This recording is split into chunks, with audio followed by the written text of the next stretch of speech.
اس پارلیمانی نظام کی لعنت جو انگریزوں کے وراثت کے طور پر ہمیں ملی ہے، اسے چھوڑ کر صدارتی نظام اختیار کیا جائے، وہ صدارتی نظام جو نظام خلافت سے قریب تر ہے، انہوں نے ہم سے لیا ہے۔ اقبال نے کہا ہے ہر کجا بینی جہان رنگ و بو، زاں کے از خاکش برو یا دارزو، یا ضرور مصطفیٰ اورا بہاش، یا ہنوز اندر تلاش مصطفیٰ۔ اگر کوئی اچھائی ان کے پاس ہے وہ نور مصطفیٰ سے مانگی ہوئی ہے۔ یہ خلافت کے نظام کا چربا ہے۔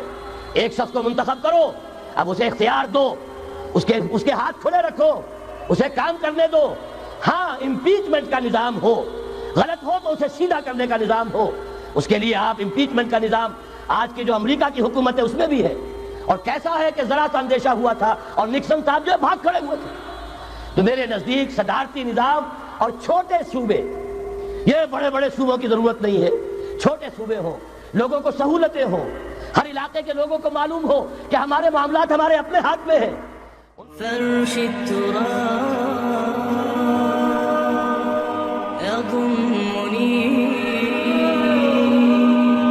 وهو غطاء۔ یہاں میں چند منٹوں میں صرف الجبرا کے اصولوں کی طرح چند باتیں بتا رہا ہوں۔ جو بھی آپ کا آج نظام ہے، 3 شرطیں پوری کر دیجئے وہ خلافت بن جائے گا، سیاسی اور دستوری اعتبار سے۔ نمبر 1 حاکمیت اللہ کی، اور اللہ کا شکر ہے یہ ہم کر چکے ہیں۔ اللہ جزائے خیر دے جنہوں نے محنت کی تھی، اللہ جزائے خیر دے جنہوں نے وہ تحریک اٹھائی تھی مطالبہ دستور اسلامی، اور پھر جنہوں نے مدد کی تھی، اللہ تعالیٰ انہیں جزائے خیر دے۔ بہرحال وہ اب ہمارے دستور کا حصہ ہے۔ حاکمیت اللہ کی، اس حاکمیت کا ظہور کیسے ہوگا؟ آپ کے دستور میں یہ طے کر دیا جائے کتاب و سنت ہر شے سے بالا تر ہے، دستور سے بھی بالا، عدالتی قوانین سے بالا، پارلیمنٹ سے بالا، سینٹ سے بالا، صدر سے بالا، سپریم کورٹ سے بالا، ہائی کورٹ سے بالا، ہر شے سے بالا کتاب و سنت۔ جب تک یہ نہیں ہوتا، قرارداد مقاصد کی حیثیت ایسی ہے کہ جیسے آپ سینما ہال کے اوپر آگے جو ہے قرآن مجید کا کوئی کتبہ لگا دے، اس کے سوا کچھ نہیں۔ یہ بھی غنیمت ہے کہ قرارداد مقاصد پاس ہوئی، اصل شرط یہ ہے کتاب و سنت کی ٹوٹل بالادستی۔ اور یہ بڑی کڑوی گولی ہے، عوامی تحریک جب تک نہیں چلے گی یہ کڑوی گولی حلق سے اترنے والی نہیں۔ یہ IJI کی حکومت میں نہیں اتری، اسلام کے نام پر اقتدار میں آئے، اسلام کے نام پر ISI نے IJI بنوائی، اسلام کے نام پر انہیں ووٹ ملے، 2/3 کی اکثریت ملی، اس کے باوجود شریعت کی بالادستی کا ایکٹ، شریعت کی بالادستی کی دستور کے اندر ترمیم پاس نہیں کرائی گئی۔ معلوم ہوا اوپر زبردست کا ٹھیکہ ہے، امریکہ کے سب پرستار ہیں، سب ڈرتے ہیں، سب کے لیے سب کو نظر آتا ہے بالآخر جو ہے اسی کے پاس جانا ہوگا۔ یہ بات جان لیجئے، یہ اس کے بغیر، قربانی کے بغیر اصل یہی منزل ہے، اصل کٹھن یہی ہے۔ یہ کتاب و سنت کی بالادستی، اس کو قبول کرنا، اختیار کرنا، یہ بغیر عوامی تحریک کے، بغیر قربانیوں کے ممکن نہیں ہوگا۔ بہرحال دوسری بات یہ، اور تیسری بات، کسی غیر مسلم کو نظام خلافت میں قانون سازی میں شریک نہیں کیا جا سکتا۔ جس قانون کی بنیاد کتاب و سنت، جو نہ کتاب کو مانے نہ سنت کو مانے، اس کا اس ملک کی قانون ساز اسمبلی میں جانے کا مطلب کیا ہے؟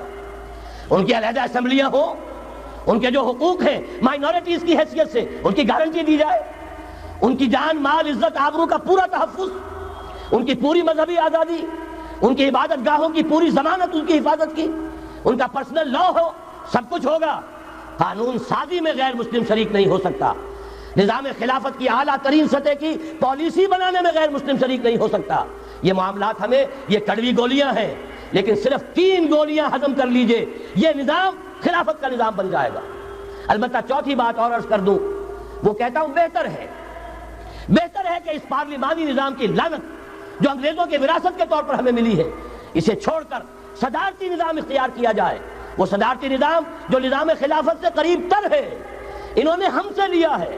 اقبال نے کہا ہے ہر کجا بینی جہان رنگ و بو، زاں کے از خاکش برو یا دارزو، یا ضرور مصطفیٰ اورا بہاش، یا ہنوز اندر تلاش مصطفیٰ۔ اگر کوئی اچھائی ان کے پاس ہے وہ نور مصطفیٰ سے مانگی ہوئی ہے۔ یہ خلافت کے نظام کا چربا ہے۔ ایک شخص کو منتخب کرو، اب اسے اختیار دو، اس کے ہاتھ کھلے رکھو، اسے کام کرنے دو. ہاں امپیچمنٹ کا نظام ہو، غلط ہو تو اسے سیدھا کرنے کا نظام ہو. اس کے لیے آپ امپیچمنٹ کا نظام آج کی جو امریکہ کی حکومت ہے اس میں بھی ہے. اور کیسا ہے کہ ذرا سا اندیشہ ہوا تھا اور نکسن صاحب جو ہے بھاگ کھڑے ہوئے تھے. تو میرے نزدیک صدارتی نظام اور چھوٹے صوبے، یہ بڑے بڑے صوبوں کی ضرورت نہیں ہے، چھوٹے صوبے ہوں، لوگوں کو سہولتیں ہوں، ہر علاقے کے لوگوں کو معلوم ہو کہ ہمارے معاملات ہمارے اپنے ہاتھ میں ہیں، ان کے اندر کوئی احساس جو ہے محرومی کا پیدا نہ ہونے پائے. اس لیے کہ وہی چیز ہے جو سیاہی گھول دیتی ہے. کون سیاہی گھول رہا ہے وقت کے بہتے دریا میں؟ یہ ساری سیاہیاں جو سندھ میں گھل رہی ہیں، بلوچستان میں گھل رہی ہیں، سرائکی کے علاقے میں گھل رہی ہیں، ان سب کا علاج ہے چھوٹے صوبے بناؤ. لیکن یہ چیزیں خلافت کی شرائط میں سے نہیں ہیں. بہتر بات ہے، دنیاوی اعتبار سے بہتر بات ہے، انتظامی اعتبار سے بہتر بات ہے.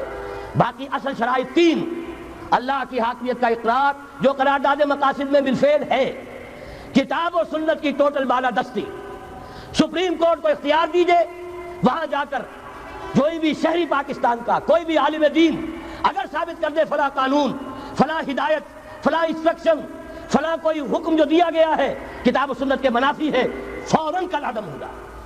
اور تیسری بات، غیر مسلم پروٹیکٹڈ مائنورٹی ہوں گے، ان کی جان مال عزت آبرو کی حفاظت ہوگی، لیکن یہ کہ وہ برابر کے قانون سازی کے حق میں شریک نہیں ہو سکتے، اس لیے کہ یہاں کتاب و سنت منبع ہے قانون کا جس کو وہ تسلیم نہیں کرتے.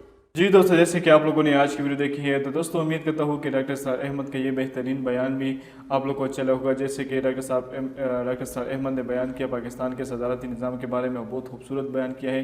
تو دوستو امید کرتا ہوں کہ ویڈیو اچھی لگی ہوگی. اگر ویڈیو اچھی لگی ہو تو اپنی قیمتی رائے ہمارے ساتھ ضرور شیئر کریں. والسلام.